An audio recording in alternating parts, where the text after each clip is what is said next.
بسم الله الرحمن الرحيم. سؤال جديد وإجابة جديدة. الفامبايرز مصاصين الدماء، هل مصاصين الدماء موجودين بس عشان يمصوا الدم اللي هو فيزيكلي جسديا، ولا مصاصين الدماء دول ممكن يكون زيهم زي مصاصين الطاقة؟ طيب، خلينا بقى نسأل السؤال: مين هم مصاصين الطاقة؟ ازاي اعرفهم وازاي اتعرف عليهم علشان احمي نفسي منهم؟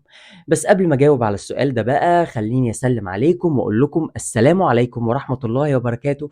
معاكم سلام سعد، ويلا بينا نبدأ الحلقة. بس ما تنساش ان انت تعمل لايك للفيديو عشان انا بتعب والله، وتفعل زرار الجرس وتشترك على القناة عشان يوصلك مني كل جديد.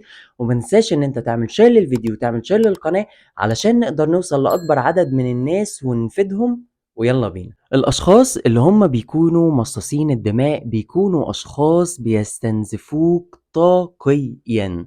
يعني انت بتكون في حالة من السكون، في حالة من الهدوء، في حالة من الراحة، لكن بعد ما تقعد معاهم تلاقي نفسك طاقتك اتقلبت، طاقتك اتغيرت. انا بقيت طاقتي اسوأ، جسمي وجعني، مش طايق نفسي، مش طايق الحياة. اول ما تلاقي نفسك انك كنت كويس ولما قعدت مع حد بقيت ما بقيتش كويس بعد ما سبته، اعرف ان الشخص ده مص طاقتك. اللي هو انت عارف بتقول ايه، اللي هو انا كنت قاعد يا عم، انا كنت جاي مبسوط، وفجأة بعد ما قعدت معاه مودي اتقلب 180 درجة، ما بقيتش طايق نفسي، مش طايق حياتي. اعرف على طول ان انت كنت قاعد مع شخص فامباير مص طاقتك واخد بعضه وهرب. طيب، ايه هي الصفات بتاعت مصاصين الدماء؟ ما عندهمش نياب، لا، هما بيبقى شكلهم طبيعي عادي جدا، ومش بيض اللون التلج، لا، هما بيبقى شكلهم طبيعي جدا. ولكن لما بتقعد معاهم انت بتحس ان هم دايما عايزين يكونوا السنتر اوف اتنشن، دايما بيكونوا عايزين يكونوا محور الانتباه، ويكونوا محور القعده، ان هم الناس كلها بتبص لهم، الناس كلهم عايزه تتكلم معاهم، الناس كلهم عايزه تعرفهم. هم دايما اللي عايزين انتباه الناس اللي حواليهم. دايما كمان بتحس ان هم بيجلبوا المشاكل، بيكبروا المواضيع. يعني لو مثلا حدث صغير يعمل من الحبة قبة، يخلي الحدث كبير، قصة كبيرة، قصة حزينة، تحس ان هو بيكبر في الاحداث، دراما كوين زيادة عن اللزوم.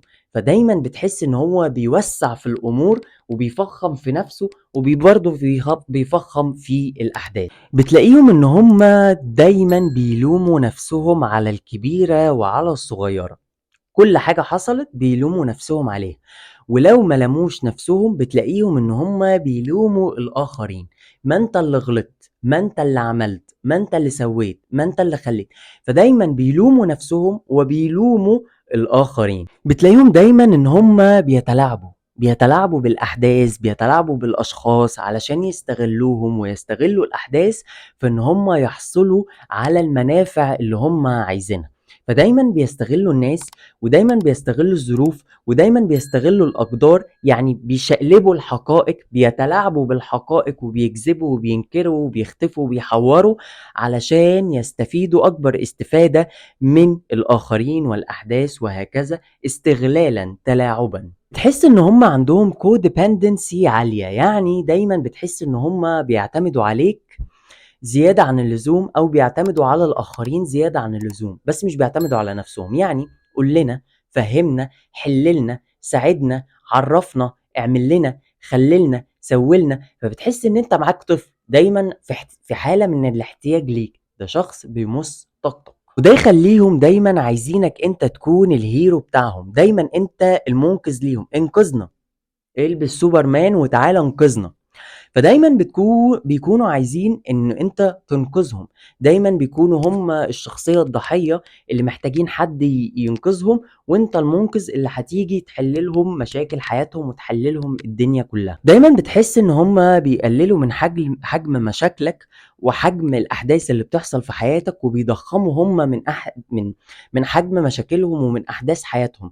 فدايما انت بتكون في حالة من ان هم بيقللوا منك، ولكن هم بيضخموا في نفسهم، بيضخموا احداث حياتهم لكن يقللوا من احداث حياتك، بيضخموا من نفسهم ولكن يقللوا منك. فدايما بتحس ان انت مشاكلك ولا حاجة، لكن هي مشاكلهم هم كل حاجة. تحس دايما ان هم مش عايزين يتحملوا مسؤولية افعالهم، مش عايزين يتحملوا مسؤولية اي حاجة. ولكن عايزينك أنت اللي تتحمّل المسؤولية، ولمّا أنت ما تتحمّلش المسؤولية ينقدوك، ده رقم 1. رقم 2، دايمًا برضه بيحاولوا، مش دايمًا برضه، ده على طول هم عايشين في الحزن والكآبة، دايمًا عايشين في الماضي أو دايمًا عايشين في المستقبل، لكن مش عارفين يستمتعوا باللحظة، ولو شافوك إن أنت مستمتع باللحظة وسعيد ومبسوط، إيه ده؟ ده أنت سعيد، ده أنت مبسوط، ده أنت الدنيا مش فارقة لك، ده أنت، ده أنت، ده أنت، فيقعدوا يكسّروا في مقاديفك ويقعدوا يكسّروا فيك علشان أنت ما تكونش سعيد، لإن هم أصلًا برضه مش سعداء. عايز أقول لك إن أنا كنت عامل فيديو من فترة عن إزاي تكشف الشخصية السامة وإزاي إن أنت تتعامل معاها، لو عايز تشوف الفيديو هتلاقيني حاطط اللينك بتاع الفيديو في صندوق الوصف، اضغط عليه واتفرج على الفيديو وإن شاء الله يعجبك. طيب أتصرف إزاي مع الفامباير ده اللي هو مصاص الطاقة؟ أولا أنا محتاج إن أنا محطلوش توقعات، يعني ما أقولش إن هو هيتغير ومش هيبقى مصاص دماء، لأ، خلاص أنا عرفته، فأنا محتاج إن أنا ما اغيّروش، ولكن محتاج إن أنا ما احطّلوش جوايا توقعات. حاول إن أنت ما تخشش معاهم جدال كتير، وحاول إن أنت ما تخشش معاهم في أحداث ونقاشات كتير، وحاول إن أنت تحط ما بينك وما بينهم حدود، حتى لو كانوا ناس قريبين منك، حاول إن أنت تحط ما بينك وما بينهم حدود، بمعنى إنك تهجرهم هجر جميل. الهجر الجميل هو إن أنا أحط ما بيني وما بينك حدود، لكن ما يبقاش بغضب وبكراهية وبانتقام وبضغينة. محتاج تتعلم تقول لأ، لما يقولوا لك عايزينك قول لأ، محتاجينك قول لأ، لما انت مش قادر قول لأ، فتعلم تقول لأ. وزي ما قلت لكم ده شكل من أشكال وضع الحدود، ويا ريت لو قادر تبعد تماما عنهم ابعد تماما عنهم، لو قادر انك تفصل عنهم افصل تماما عنهم، لأنه بطريقة أو بأخرى هيحاولوا إن هم يمصوا طاقتك أو يسحبوا طاقتك. لما تلاقي نفسك إن طاقتك انسحبت، ما تخافش، ما تتوترش، روح حب نفسك، روح اعمل حاجات حلوة تشحن بيها طاقتك، روح اتأمل، روح صلي، روح اقرا قرآن، روح اتمشى، روح اخرج، روح اشتري لنفسك حاجة حلوة، روح اعمل لنفسك حاجة واشحن طاقتك. وحاول ان انت بعد ما تشحن طاقتك ما ترجع لهمش تاني، وحاول ان انت دايما تكون في حالة دايما من شحن الطاقة، وتقعد مع الناس اللي بتشحن طاقتك مش اللي بتاخد طاقتك ومصاصين الطاقة. انا كده جاوبت على السؤال. لو عجبك الفيديو ما تنساش ان انت تفعل زرار الجرس وتشترك على القناة عشان يوصلك مني كل جديد، وتعمل لايك لان انا بتعب والله، وما تنساش ان انت تعمل شير للفيديو وتعمل شير للقناة علشان نوصل لأكبر عدد من الناس ونفيدهم. كان معاكم سلام سعد، وتابعوني.